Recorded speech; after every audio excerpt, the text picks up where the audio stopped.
Hi, I'm Simon Todd. I'm an assistant professor of linguistics here at UC Santa Barbara, and I'm really excited today to tell you about some of my research on the surprising amount of linguistic knowledge you can pick up just by listening.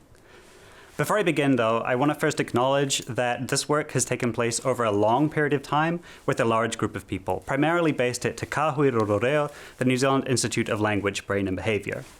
But as I'll show you a little bit later, we're also beginning some really exciting parts of this research here in my lab at UCSB, and I've got a lot to share about that. So let's dive into it. What am I going to be telling you about today? Well, today we're going to be engaging with the big question of what it means to know a language. And I think we can all agree that knowing a language is a continuum. At the one end, when we typically think of what it means to know a language, we think of explicit knowledge. That's being able to use the language to communicate, to talk to people, know the meanings of words and phrases and things like that. But before we get to that explicit knowledge, we have to get some implicit knowledge, knowing what the words look like or sound like in the language. And this is where children typically begin. And I'm sure we've all had this experience as well. You could recognize that a word is English because you've seen it before, but you have no idea what it means or how to use it. So what we're going to be focusing on today is this sort of implicit knowledge. And in particular, we're going to be focusing on a form of implicit knowledge known as phonotactics, which is how sounds get sequenced into words. So phonotactics is what underpins our knowledge of what form possible and impossible words in a language. For example, what lets us say that blisk is a possible word of English, even though it's not an actual word of English, whereas benisk is not. And this impression comes from the fact that benisk there begins with the BN sequence of sounds, which isn't found in any real English words. Phonotactics also underpins the idea of what makes a possible word or a real word sound good for a language. So for example, what makes 20s sound so much better than twelfths, and what makes the possible word clest sound so much better than the possible word shishosh. Now, linguists have studied phonotactics extensively and come up with an idea of where that knowledge comes from. The idea is that a word sounds good if its sound sequences are found in many words in the language. So for example, let's consider this possible word clest. To determine how good sounding clest is, we break it up into pieces, cle, les, and est, and we consult a dictionary, or if we're talking about knowledge, we consult the dictionary in our heads, which is called a lexicon, and we see how many words there are containing each of these sequences. So for cle, we found a lot of words, cleanse, cleft, clench, and so on. Similarly, les, lots of words, and est in lots of words. Since all of these sequences are found in a lot of words, we conclude that clest is a good sounding possible word. Now, we want to just dwell on this for a minute and emphasize that we went looking for knowledge of possible but not actual words. In order to get there, we had to consult knowledge of actual words. So knowledge of possible words comes from our knowledge of actual words. This is a really key idea here. But it raises a question, well, what about children? What if you don't know explicitly many words at all? We found that children are still sensitive to this phonotactic knowledge. For example, if you play a young child a word like clest, which is a good sounding possible word, they'll respond favorably in various ways. Whereas if you play them a bad sounding possible word like shishosh, they'll respond less favorably. So young children have this phonotactic knowledge despite not having a large set of real words that they explicitly know.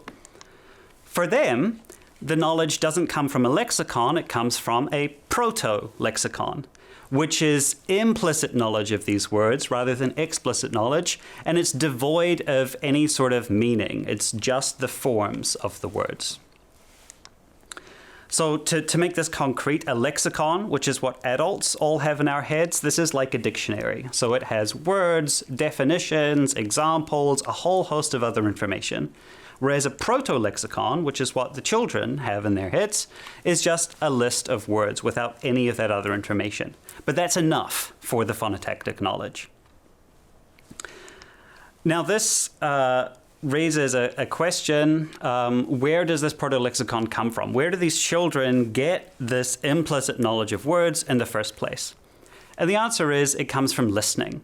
Children are surrounded by language all the time. They're taking it in, and as they're listening, they're spotting patterns that come up in that language that they're listening to. That's words. And they're putting those words into their protolexicon. And so the question that we're going to be engaging with today is, well, what about adults? Do adults do this thing too? Do they build a protolexicon if they're regularly exposed to a language that they don't speak? So for example, if you take me and you put me in a situation where I'm surrounded by a language that I don't speak, will I build a protolexicon in that language? To answer this question, we have to look at a situation where someone is surrounded by a language that they don't speak all the time in a naturalistic setting. And for this, we look at Te Reo Māori in Aotearoa, New Zealand. Now, Māori is the indigenous language of New Zealand. It's also an official language of New Zealand, which means that there's a political and a legal mandate for its use. In addition to this, over the past 30 years or so, there have been really strong revitalization efforts for Māori. And as a result, it's now really widespread in culture. So for example, it's used in pōwhiri, which are formal welcoming ceremonies, or haka, which you might have seen in sport. It's really common in books, TV, and music, and it's peppered throughout daily broadcasts on the news. In addition, almost a lot of the place names and street names in New Zealand are in Māori. And there are a lot of loanwords in New Zealand English, like Kiwi, that are of Māori origin. And in addition, it's really common to greet people in Māori in New Zealand. So say something like kia ora, whether in person or by email. So New Zealanders are surrounded by Māori all the time. However, most New Zealanders have very little explicit knowledge of Māori. So the 2018 census found that only 1% of the population in New Zealand can speak Māori proficiently, and another 2.7% can hold a basic conversation. The other 96% typically only know the meaning of about 70 to 80 extremely common Māori words. So New Zealanders are surrounded by Māori all the time, but they really don't have this explicit knowledge. So what we're going to do is we're going to probe the phonotactic knowledge that New Zealanders have of Māori in order to answer this question: do these New Zealanders who don't speak Māori have a Māori protolexicon? So to answer this question, we ran two psychological experiments, which I'm going to walk through now. So in the first experiment, we wanted to establish whether non-Māori speaking New Zealanders have phonotactic knowledge of Māori. So to do this, we ran an experiment where we were testing whether these New Zealanders can accurately judge how good sounding Māori non-words are. So we showed them a non-word like hino there, and we asked them to rate how much that non-word sounds like it could be a real Māori word on a scale of 1 to 5. Now the results that I'm going to show you here, we have along the bottom there, these non-words spanned a really wide range of phonotactic scores. That is how sort of good sounding they are. So as we move along the axis from the bottom, from the left to the right, the non-words become objectively better sounding. That is, they resemble real Māori words more. On the vertical axis here, we have the ratings that the participants gave. So as we move up the axis, these ratings are more Māori-like. And we've got three groups here. We ran this experiment on non-Māori speaking New Zealanders. That's who we're interested in. But for comparison, we also ran it on fluent Māori speaking New Zealanders and Americans who have no exposure to Māori. And those comparisons are going to be really crucial for telling us what's happening with the non-Māori speaking New Zealanders. So we're going to step through these groups one at a time. Firstly, the non-Māori speaking New Zealanders. As you can see here, we've got this line sloping up to the right. That means that when the participants encountered a non-word that sounded objectively better, they gave it a higher rating. They thought that it sounded more Māori-like. So this shows that non-Māori speaking New Zealanders rate these better sounding non-words as more Māori-like, which implies that they have some sort of phonotactic knowledge of Māori. And when we compare this to what the Americans, what the results showed for the Americans, we see a much shallower line here. So the Americans are not as sensitive to the phonotactics as non-Māori speaking New Zealanders, which implies that the non-Māori speaking New Zealanders, their knowledge comes from the experience that they have with Māori. What's really surprising is if we take these results and we overlay the results for the fluent Māori speaking New Zealanders, plotted in red here, we see that they fall pretty much right on top of the black line, so right on top of the non-Māori speaking New Zealanders. So this suggests that non-Māori speaking New Zealanders are as sensitive to Māori phonotactics as Māori speaking New Zealanders, which means that their phonotactic knowledge really is quite extensive. So we've established now that non-Māori speaking New Zealanders have implicit phonotactic knowledge of Māori, but we are interested in whether they have a protolexicon. So we have to go beyond that implicit phonotactic knowledge and ask whether they actually have some knowledge of Māori words as well. Now we're talking implicit knowledge, not explicit knowledge, so we want to get above the 70 to 80 words that they can actually define. So we're interested in answering the question, can they tell real Māori words apart from non-words, independent of knowing what the meaning of the word is and independent of how good sounding the word is? So for example, we would show them something like this, tāne, which is a real word in Māori, and they would rate how confident they are that it is a real Māori word. And so the results are laid out here. We've got real words came from a range of frequency bins. That is, they were more or less common in the language. So we've got on the left here, more common real words, and on the right, less common real words. So things that the non-Māori speaking New Zealanders are more likely to hear over here, things that they're less likely to have heard over here. On the x-axis, again, we have our phonotactics, so that's how good sounding objectively the words and non-words are.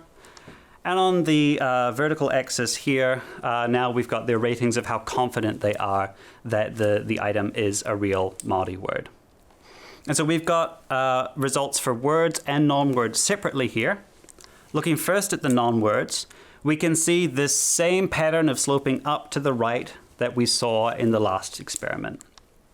So this means that participants are rating these better sounding non-words as more likely to be real words. So this is again indicating their phonotactic knowledge. But what's interesting is when we compare the results for the real words now in blue, we can see that they have the same thing. So the real words are more likely to be the participants are more confident that the words are real words if they are objectively better sounding. But in addition, across all of these boxes, we see a gap. The blue line is always above the black line. That indicates that participants are consistently giving the real words higher ratings than the non-words, even when they sound as good as each other. So this is saying that above and beyond the phonotactic knowledge that they also have implicit knowledge of real Māori words, even if they don't know what those words mean. So this is all well and good. We found in the first experiment participants have phonotactic knowledge of Māori, and in the second experiment that they have implicit knowledge of Māori words. But what we want to show is that these two things are related to each other. So their implicit phonotactic knowledge comes from their implicit knowledge of words. That is, comes from a protolexicon. So to show that this phonotactic knowledge comes from a protolexicon, we have to go beyond just showing that they have both kinds of knowledge. We have to connect the dots between these two experiments. We have to show that participants who have more implicit word knowledge, that is, who perform better in the second experiment that I showed you, also have more phonotactic knowledge. That is, they perform better in the first experiment. So what we did was we ran these experiments again on the same set of people. We had them do both experiments now in order. And what I'm showing you on the bottom here is the same layout as before. So how good sounding the word is, the non-word is on the bottom. We're talking here, the experiment is showing the ratings for how Māori-like the non-words are. And those ratings are shown on the vertical axis here. So just like before, we're going to see lines sloping up to the right, indicating the phonotactic knowledge. And we're comparing two groups here. In the red, we're comparing participants who have a lot of word identification knowledge. That is, they had a big difference in their scores between words and non-words in the second experiment. And in blue, participants who don't have a lot of word identification knowledge. They have no difference between the ratings that they gave words and non-words in that experiment.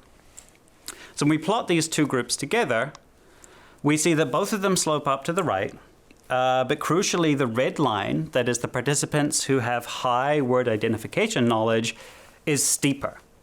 These participants are more sensitive to the phonotactics. That is, if the non-word sounds worse, they rate it as less Māori-like. If the non-word sounds better, they rate it as more Māori-like, compared to the participants who have less ability to distinguish real words from non-words.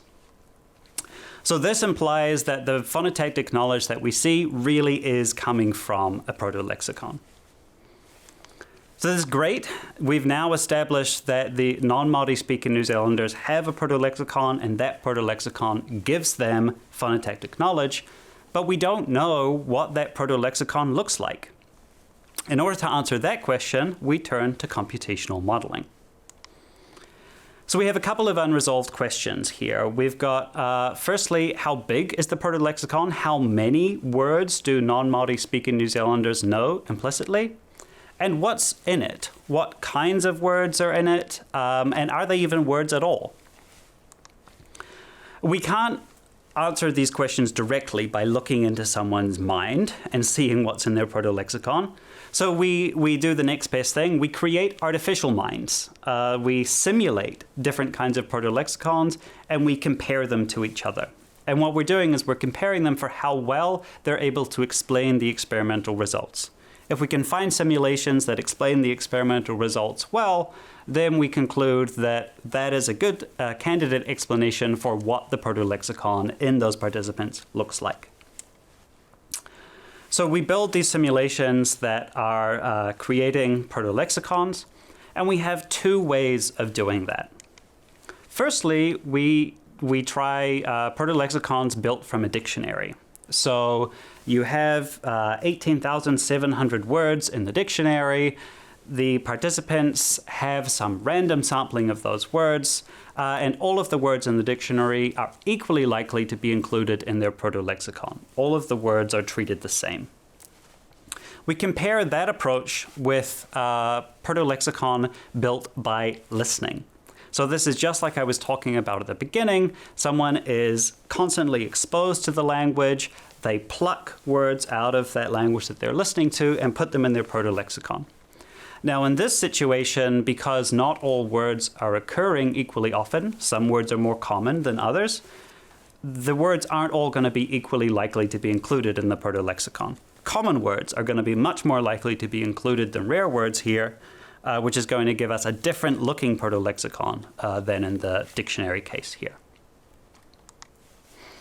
So what we did was we built different sized protolexicons under these two approaches, all the way from 1,000 words up to 18,000 words. We compare these with a protolexicon that contains all of the words in the Te Aka dictionary, 18,700 words. So we have along the x-axis here how big the protolexicon is. As we go from left to right, we're getting larger protolexicons. And we have along the y-axis here a measure of the error that is associated with using this Protolexicon to model the experimental results. So as we get lower on this axis, we're going to explain the experimental results better. So lower is better here. So when we look at what happens if someone knows all 18,700 words in the dictionary, we can see that their error is represented by this dashed black line here. And when we compare that to what happens for various protolexicons of different sizes built from a dictionary, we can see that this dictionary approach is not very good. That is, these purple circles take a really long time to drop down to the dashed black line. So if you're going to build a protolexicon from a dictionary, it needs to be very large in order to explain the experimental results well. Conversely, if we look at a protolexicon that's built by listening, shown in the green triangles here, we can see that it drops down to meet the dashed black line a lot faster. And what's more, if you look really closely at this, you'll see that it actually drops below the dashed black line here. So knowing 4,000 to 5,000 words is enough to give you as much phonotactic knowledge as you would get if you knew all of the words in the dictionary. So this is really great news. A small protolexicon that's built by listening can explain these results better than a protolexicon that contains all of the words in the dictionary. So listening is really crucial here. But when we think about this, 4,000 to 5,000 words is still a lot when we consider that these people only explicitly know the meanings of 70 or 80 words. So to implicitly know 4,000, 5,000 still seems like a bit of a stretch. So can we get it any smaller? Well, it turns out that we can get it smaller because there's a lot of redundancy contained in these 4,000 to 5,000 words. Most of the words in Māori are composed of multiple parts. So for example here, whare nui. Whare is one part, nui is another part. Whare meaning house, nui meaning big. Whare nui, meeting house or big house. So these parts are going to be showing up across multiple words within this 4,000 to 5,000 word list. So if we consider instead that maybe what's in the protolexicon isn't these composite words, but maybe it's these parts of the words, which we call morphs. And if that's the case, then we can get fewer of them because we avoid this overlap between them. So to test this, we built more models, which are based on the idea that the protolexicon is built from morphs and that participants are able to recognize those morphs in the experimental items that they see. So it's the results here are laid out similarly to before. Along the bottom, we've got protolexicon size going from 500 morphs up to 3,500 morphs. And on the y-axis, we've got the error associated with modeling the results in the experiment. So lower is better. This is the same dashed black line as before, indicating what we get if we know all of the words in the dictionary. And we start by just comparing that with what we get if we know all of the morphs in the dictionary rather than all of the words. So this is a smaller set and it's more focused. And you can see this is lower. So less error means this is a better model. So already we can go from having 18,700 words to having 3,600 morphs. And that's a great step. But maybe we can go even further, right? Maybe the protolexicon doesn't need to contain all 3,600 morphs. Maybe, like we saw in the word situation, it can be smaller. We compare protolexicons built from a dictionary. That is not the case. So we see here the purple line takes a long time again to drop down to the dotted black line, indicating that the words knowing 3,600 morphs is better than knowing any subset of those morphs if you're building a protolexicon from the dictionary. But if you're building a protolexicon by listening, again, we see that we drop down to meet the black line faster. So building a protolexicon by listening gives us better knowledge than building a protolexicon from a dictionary. And again, we see that the results drop below the dotted black line. So it gives us even better ability to model what happened in the experiments than if we know all 3,600 morphs. In fact, it turns out that knowing 1,500 to 2,000 morphs is enough here. So if we build a really small protolexicon of morphs by listening, we can explain these experimental results better than if we have a protolexicon that contains all of the morphs in the language. So just to summarize, we've found through our experiments that non-Māori speaking New Zealanders have extensive implicit phonotactic knowledge of Māori. And we found through our computational modeling that this phonotactic knowledge is best underpinned by implicit knowledge of over 1,500 Māori word parts or morphs. And this is really surprising when we consider that these non-Māori speaking New Zealanders actually only know about 70 to 80 Māori words explicitly. So this is really, really amazing when you think about it. The implicit knowledge is far greater than the explicit knowledge. And all of this implicit knowledge just comes from listening passively in everyday situations. And this is the first demonstration of a protolexicon in adults in a naturalistic, real-life setting. And it opens up a lot of possibilities. So I want to finish by telling you about some of the work that we're doing now to take this further. So one thing that we're looking at is whether having a protolexicon gives an advantage when you come to explicitly learn the language. So for example, we're just running a study just now that's testing whether it's easier to learn meanings of words that are in the protolexicon than non-words. So if you already have something, is it easier to attach the meaning to it than if you don't have that word represented in the protolexicon? And we're also testing if there's an advantage in the classroom.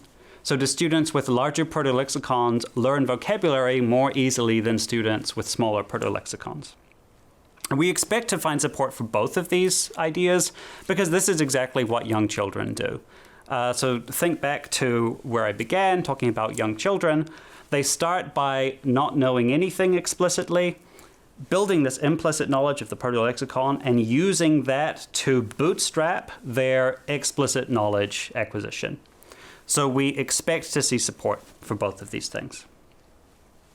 And it has really important implications not only for what's happening in the classroom, second language acquisition, but also for language revitalization, for situations like Māori, where we have indigenous languages, endangered languages, that need to do a lot to build their population of speakers.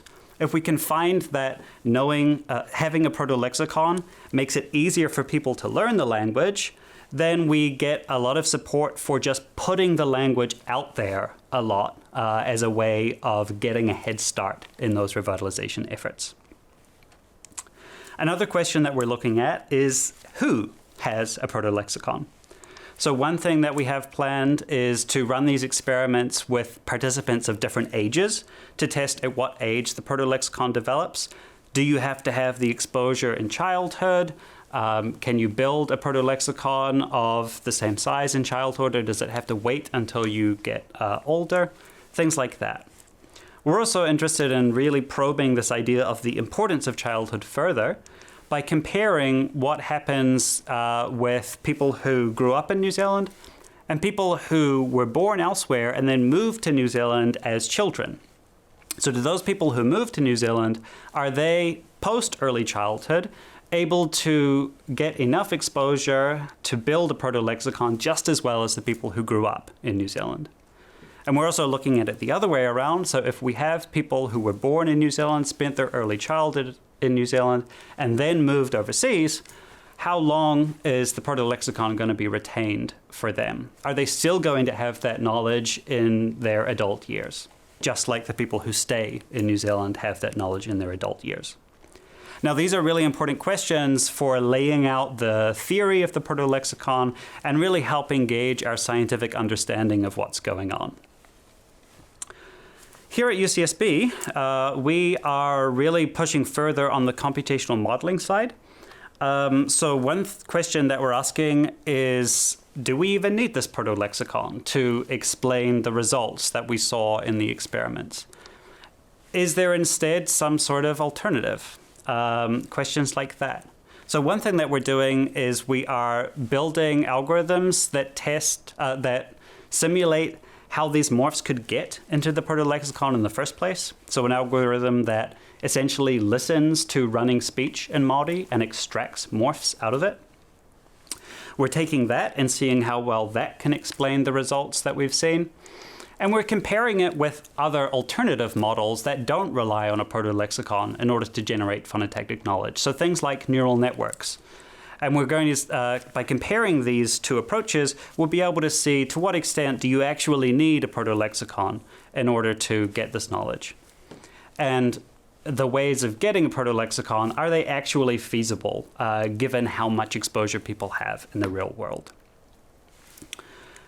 Another thing that we are doing at the moment is looking at how general these results are. So can we get the same thing happening with other languages in other countries? So we're looking specifically at Spanish or non-Spanish speaking people in California and Texas. We're asking if those people build a Spanish protolexicon. Now, this is really interesting and really useful, not only because replication is foundational to science, but also because Spanish in California and Texas differs from Māori in New Zealand in a number of really crucial ways. For example, the words in Māori, as I mentioned, are highly composite.